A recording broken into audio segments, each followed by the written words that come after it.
ক্ষমতা হারাতে পারেন ট্রাম্প। প্রতিরক্ষা ক্ষেপণাস্ত্রে ঘাটতির মুখে ইসরায়েল, ওয়াল স্ট্রিট জার্নাল। যারা এনসিসি গঠনের বিপক্ষে তারা ফ্যাসিবাদী কাঠামোয় থেকে যেতে চায়, মন্তব্য করেছেন নাহিদ ইসলাম। তত্ত্বাবধায়কের অধীনে স্থানীয় নির্বাচন হলে একমত জামায়াত। এতক্ষণ শুনছিলেন সংবাদ শিরোনাম, এবারে বিস্তারিত। চলমান ইরান ইসরায়েল সংঘাতের মধ্যে মার্কিন প্রেসিডেন্ট ডোনাল্ড ট্রাম্প এমন এক সংকটময় মোড়ে দাঁড়িয়ে আছেন যেখানে তার সামনে দুটি পথ, একটি কূটনৈতিক সমঝোতার, অন্যটি ইচ্ছাকৃত যুদ্ধের। এমনই মন্তব্য করেছেন ইউরোপীয় পররাষ্ট্র বিষয়ক কাউন্সিলের জ্যেষ্ঠ বিশ্লেষক অ্যালি জেরেমায়ের। তিনি সিএনএনকে বলেন, এই ধরনের মুহূর্তে নেতাদের সবসময় একটি পছন্দ থাকে। অতীতেও ট্রাম্প ইরানের সঙ্গে যুদ্ধের দ্বার প্রান্তে থেকে ফিরে এসেছে, এখনও তিনি সেটি করতে পারেন। তবে তিনি সতর্ক করে বলেন, যদি ট্রাম্প ইরানের পারমাণবিক স্থাপনার উপর হামলা চালান তাহলে ইরান সেটিকে সরাসরি যুদ্ধ ঘোষণার সমতুল্য বলেই দেখবে। প্যান্ডোরার বাক্স মূলত একটি গ্রিক পুরাণভিত্তিক রূপক বা উপমা, যা এমন কোনো কাজ বা সিদ্ধান্তকে বোঝাতে ব্যবহৃত হয় যার ফলাফল অপ্রত্যাশিত, অনিয়ন্ত্রিত ও বিপর্যয়কর। গ্রিক পুরাণ অনুযায়ী দেবতা জিউস প্রথম নারী প্যান্ডোরাকে সৃষ্টি করেন এবং তাকে একটি সিন্দুক দেন। তাকে বলা হয়েছিল এই বাক্স কখনোই খোলা যাবে না, কিন্তু কৌতূহলবশত প্যান্ডোরা সেই বাক্স খুলে ফেলেন। তখন সেই বাক্স থেকে বেরিয়ে আসে রোগ, দুঃখ, দারিদ্র্য, যুদ্ধ, মৃত্যু ইত্যাদি পৃথিবীর সব বিপদ ও দুর্ভোগ। শুধু একটি জিনিসই ওই বাক্সে থেকে যায়, তা হলো আশা। আজকের ভাষায় কেউ যদি বলে this will open Pandora's box, তাহলে এর অর্থ হলো এই সিদ্ধান্ত বা কাজ বিপজ্জনক, কারণ এটি একবার শুরু হলে তা নিয়ন্ত্রণের বাইরে চলে যেতে পারে এবং ভয়ঙ্কর পরিণতি ঘটতে পারে। এটি মূলত পূর্ণাঙ্গ যুদ্ধের দিকে নিয়ে যেতে পারে, মধ্যপ্রাচ্যে আগুন ছড়িয়ে দিতে পারে, যুক্তরাষ্ট্র ও মিত্র দেশগুলোতে সন্ত্রাসী হামলার ঝুঁকি বাড়াতে পারে, বিশ্ব অর্থনীতি, জ্বালানির বাজার, শরণার্থী সংকট আরও খারাপ করে তুলতে পারে। জেরেমায়ের ভাষায়, যদি এই প্যান্ডোরার বাক্স একবার খুলে যায় তাহলে পরিণতি কোথায় গিয়ে দাঁড়াবে তা কেউ জানে না। এই যুদ্ধ সম্ভাব্যভাবে ট্রাম্পের পুরো প্রেসিডেন্সিকে গ্রাস করে ফেলবে। তার মতে ইরানের পক্ষে আত্মসমর্পণ কোনো বিকল্প নয়, কেননা ইরান জানে তারা সামরিকভাবে জয়ী হতে পারবে না, কিন্তু তাদের লক্ষ্য হবে এমন এক সংঘাত তৈরি করা যেখানে কেউই বিজয়ী হবে না, সবাই পরাজিত হবে। গত 6 দিন ধরে চলা ইসরায়েল ইরান যুদ্ধ এখন সরাসরি যুক্তরাষ্ট্রকে জড়িয়ে নেওয়ার আশঙ্কায়। ইসরায়েল ইতোমধ্যে তেহরানে বিমান হামলা চালিয়েছে এবং ইরান পাল্টা সীমিত ক্ষেপণাস্ত্র হামলা চালিয়েছে। ট্রাম্প সামাজিক মাধ্যমে ইরানের নিঃশর্ত আত্মসমর্পণ দাবি করে বিতর্ক তৈরি করেছে। সিদ্ধান্ত এখন ট্রাম্পের কাঁধে। এই মুহূর্তে বিশ্বের কূটনৈতিক, সামরিক এবং অর্থনৈতিক স্থিতিশীলতা অনেকাংশে নির্ভর করছে ডোনাল্ড ট্রাম্পের সিদ্ধান্তের ওপর। বিশ্লেষকদের মতে, যুদ্ধ যদি শুরু হয় তাহলে শুধু মধ্যপ্রাচ্য নয়, পুরো বৈশ্বিক ভূরাজনীতি, তেলের বাজার, অভিবাসন সংকট এবং আন্তর্জাতিক নিরাপত্তা ব্যবস্থার উপর তার বিরাট প্রভাব পড়বে। ইসরায়েল বর্তমানে প্রতিরক্ষা ক্ষেপণাস্ত্র আরও ইন্টারসেপ্টরের সংকট রয়েছে বলে জানিয়েছে মার্কিন দৈনিক ওয়াল স্ট্রিট জার্নাল। বুধবার প্রকাশিত এক প্রতিবেদনে সংবাদ মাধ্যমটি জানিয়েছে, ইরান থেকে নিক্ষিপ্ত দূরপাল্লার ব্যালিস্টিক ক্ষেপণাস্ত্র প্রতিহত করার সক্ষমতা এতে হুমকির মুখে পড়তে পারে।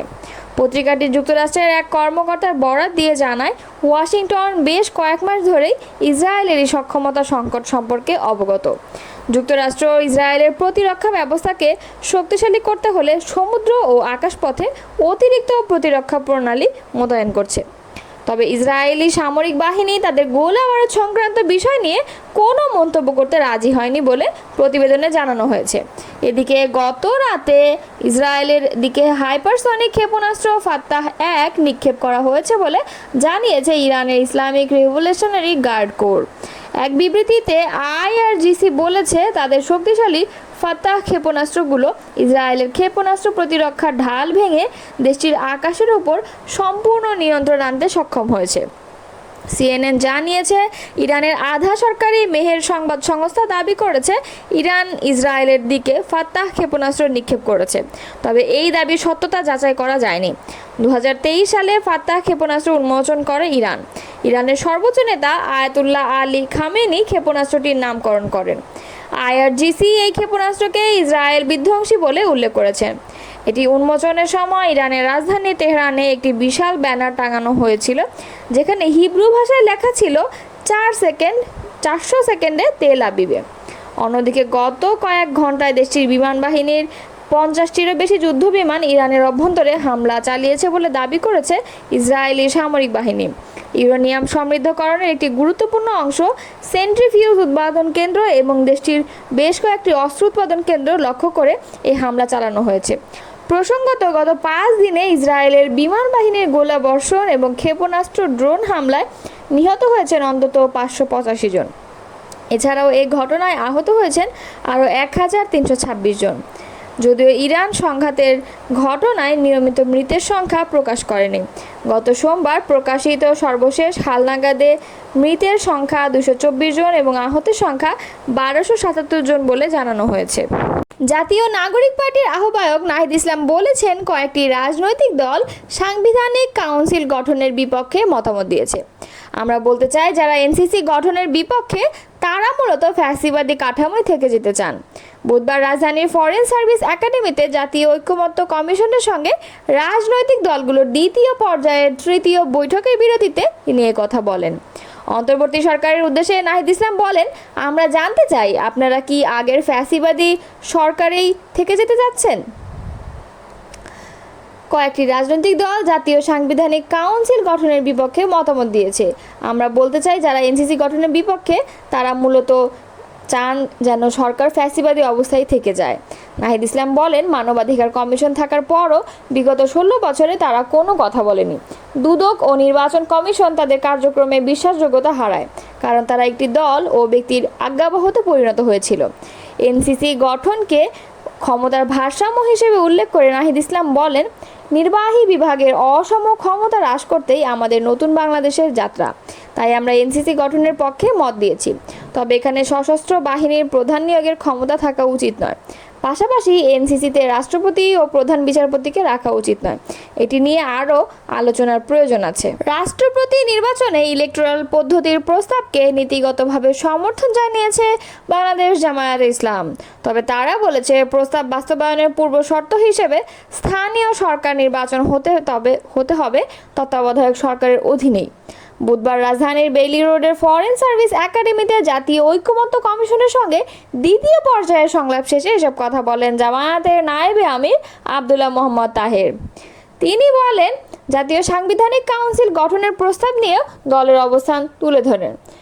এনসিসি গঠনের বিষয়টিতে অধিকাংশ রাজনৈতিক দল নীতিগতভাবে একমত, তবে কাঠামো ও কার্যপ্রণালী নিয়ে এখনও আলোচনা প্রয়োজন।